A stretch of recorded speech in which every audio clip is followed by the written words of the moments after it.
Giflé par ma belle-mère à Noël, 8 ans après, je suis le colonel qui signe son permis. La douleur d'une gifle s'estompe en quelques secondes. L'humiliation, elle, peut durer toute une vie, ou elle peut devenir le combustible qui vous propulse vers les sommets. Je m'appelle Diane Moreau, et cette gifle reçue le soir de Noël 2015 a été le déclencheur de ma transformation. J'avais 23 ans cette année-là. J'étais aspirant dans l'armée de l'air, en formation pour devenir contrôleur de trafic aérien militaire. C'était un domaine technique et exigeant, mais j'étais passionnée. J'aimais la précision, la rigueur, la responsabilité immense de guider des avions et de protéger des vies. J'étais amoureuse d'Olivier Beaumont, un jeune notaire que j'avais rencontré lors d'un mariage. Olivier était issu d'une famille de notaires depuis 5 générations. Son père dirigeait l'une des études les plus prestigieuses de Normandie.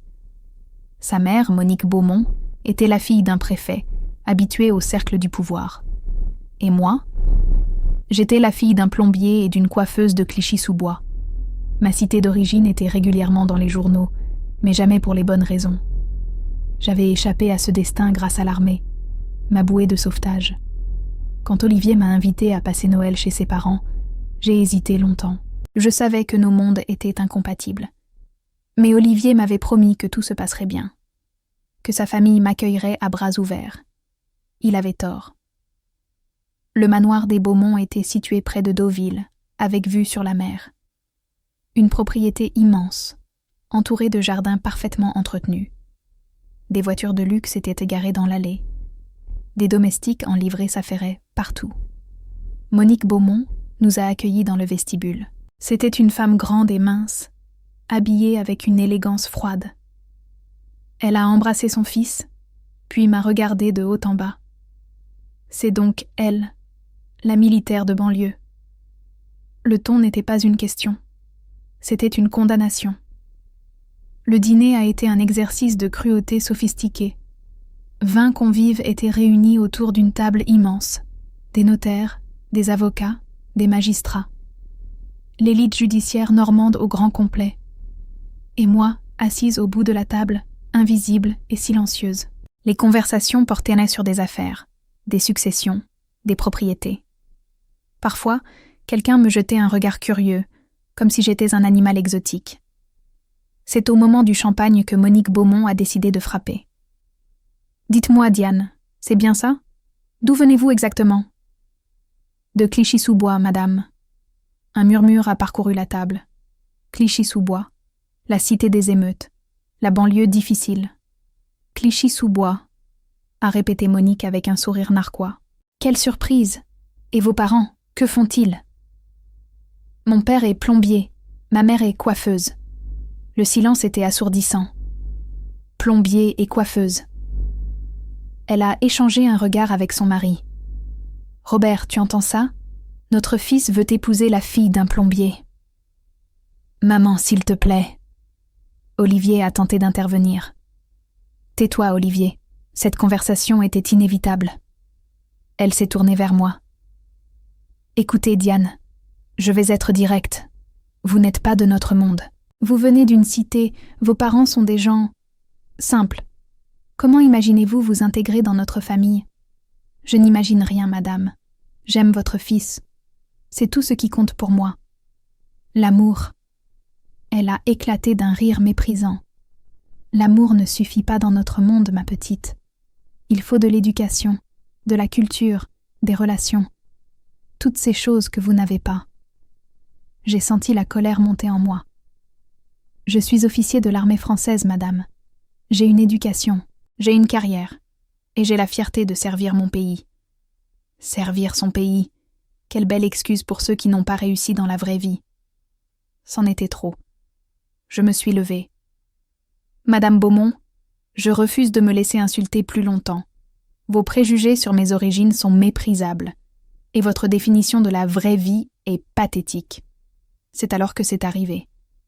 Monique Beaumont s'est levée d'un bond, a traversé la pièce et m'a giflé.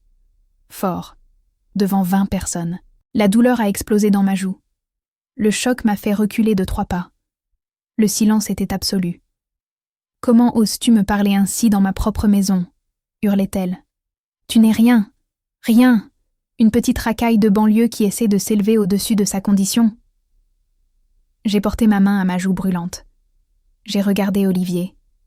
Il était figé sur sa chaise, le visage blanc comme un linge. Olivier ? Ma voix tremblait. Tu ne dis rien ? Il a ouvert la bouche, l'a refermée, a détourné les yeux. Je comprends. Je suis partie. J'ai récupéré mon manteau et mon sac dans le vestibule et je suis sortie dans la nuit glaciale. Il neigeait. Je n'avais nulle part où aller. J'ai marché jusqu'à la gare de Deauville. Elle était fermée. J'ai attendu jusqu'au matin, assise sur un banc, la joue encore douloureuse de la gifle. Cette nuit-là, j'ai fait une promesse. Cette femme m'avait humiliée, frappée, traitée de racaille. Un jour, elle aurait besoin de moi. Et ce jour-là, je serai au-dessus d'elle. Les 8 années suivantes ont été consacrées à cette promesse. J'ai abandonné le contrôle aérien pour me tourner vers le commandement opérationnel. J'ai suivi toutes les formations, passé tous les concours. J'ai été déployée au Sahel, en Jordanie, au Koweït.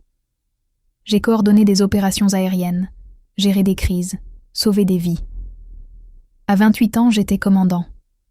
À 30, j'ai été promu lieutenant-colonel. Et à 31 ans, la nouvelle est tombée. J'étais promu colonel, l'une des plus jeunes de l'histoire de l'armée de l'air. Mais ce n'est pas ma promotion qui m'a ramenée vers les Beaumont. C'est le hasard, ou peut-être le destin. Quelques mois après ma promotion, j'ai été affectée à la base aérienne de Camp-Carpiquet. Parmi mes nouvelles responsabilités, la délivrance des autorisations spéciales de survol et d'atterrissage pour les aéronefs privés de la région. Et devinez qui possédait un hélicoptère privé dans la région ? La demande est arrivée sur mon bureau un matin de décembre. Demande de renouvellement de permis de vol privé.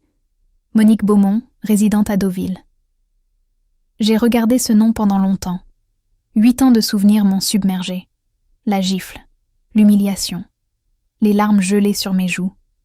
Mais j'étais une officier maintenant, une professionnelle. Je n'allais pas laisser mes émotions dicter mes décisions. J'ai convoqué Madame Beaumont pour un entretien de routine. Procédure standard pour les renouvellements.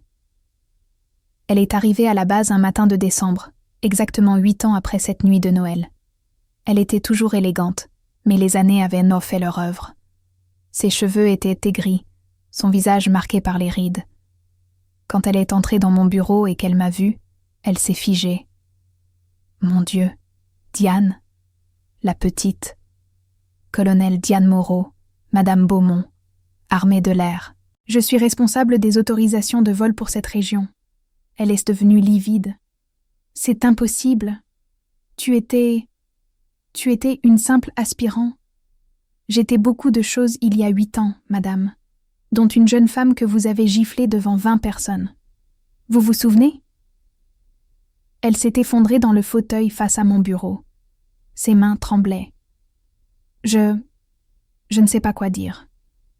Vous n'avez rien à dire, madame. Je suis ici pour évaluer votre demande de renouvellement de permis, pas pour revisiter le passé. Diane, colonel, je suis tellement désolée. Pour cette nuit-là, pour la gifle, pour tout ce que j'ai dit. Vos excuses arrivent 8 ans trop tard, madame. Mais elles ne sont pas l'objet de notre rencontre aujourd'hui. J'ai ouvert son dossier. Votre demande présente quelques irrégularités, des documents manquants, des examens médicaux périmés. Rien de grave, mais je vais devoir vous demander de compléter votre dossier avant de pouvoir accorder le renouvellement. Elle a hoché la tête, les yeux pleins de larmes. Bien sûr, je ferai tout ce qu'il faut. Parfait. J'ai refermé le dossier. Autre chose, Madame Beaumont ? Elle a hésité. Comment vas-tu ? Je veux dire, dans ta vie personnelle ? Je vais très bien. J'ai une carrière extraordinaire. J'ai un mari merveilleux, un pilote de chasse que j'ai rencontré en mission, et nous attendons notre premier enfant. Des larmes coulaient maintenant sur ses joues. Je suis contente pour toi. Vraiment. Merci, madame. Olivier. Olivier a beaucoup regretté, tu sais. Il n'a jamais été heureux depuis cette nuit. Ce n'est plus mon problème depuis longtemps, madame. Olivier a fait son choix, et moi, j'ai fait le mien. Elle s'est levée pour partir. À la porte, elle s'est retournée. Colonel Moreau, cette gifle que je t'ai donnée, elle me hante depuis 8 ans. Chaque nuit, je revois ton visage, la douleur dans tes yeux, et j'ai honte. Je l'ai regardée longuement. Cette femme qui m'avait frappée, humiliée, détruite. Cette femme qui était maintenant devant moi, brisée par le remords. Madame Beaumont, cette gifle a été le plus beau cadeau que vous m'ayez fait. Elle a froncé les sourcils, confuse. Comment ça? Parce qu'elle m'a réveillée. Elle m'a montré ce que je valais vraiment. Chaque fois que je voulais abandonner, je touchais ma joue et je me souvenais de votre main. Et je continuais. Tu me remercies? Je ne vous remercie pas, madame. Je constate simplement que votre cruauté m'a rendue plus forte. Vous avez voulu me détruire, et vous m'avez construite. Elle est partie sans un mot de plus. J'ai traité son dossier avec la même rigueur que tous les autres. Quand les documents ont été complets, j'ai signé l'autorisation de renouvellement. Pas par vengeance, pas par pardon. Simplement parce que c'était la procédure. Ce soir-là, j'ai appelé mes parents à Clichy-sous-Bois. Papa, maman, vous ne devinerez jamais qui j'ai vu aujourd'hui. Je leur ai tout raconté. Ma mère pleurait, mon père riait. Ma fille, colonel de l'armée de l'air, qui signe les permis de la bourgeoise qui l'avait giflée, c'est trop beau. Ce n'était pas une revanche, papa. C'était juste la vie. La vie est bien faite parfois.